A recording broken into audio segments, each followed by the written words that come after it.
Depending on which analytics platform and which tag manager you're using, there are various aspects of the Apollo interface that may or may not be available.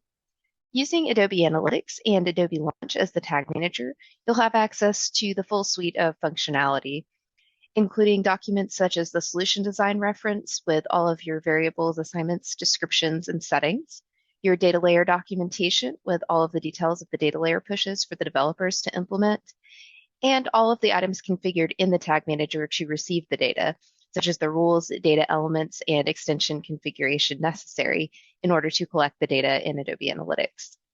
In Adobe Analytics itself, we configure the admin console. We have the ability to create calculated metrics as well as dashboards in Analysis Workspace.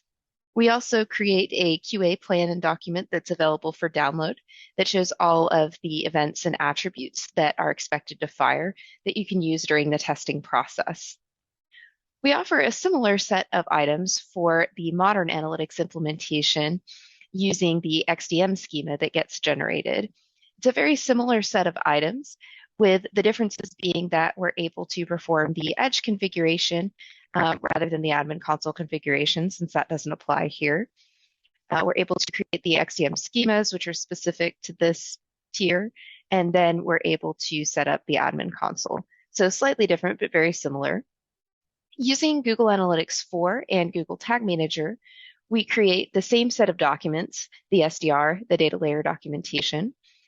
We do create the QA plan as well. Then within the Tag Manager, we configure the triggers and variables necessary. We create the tags. We also have a data quality template that helps with automated QA that gets created in GTM.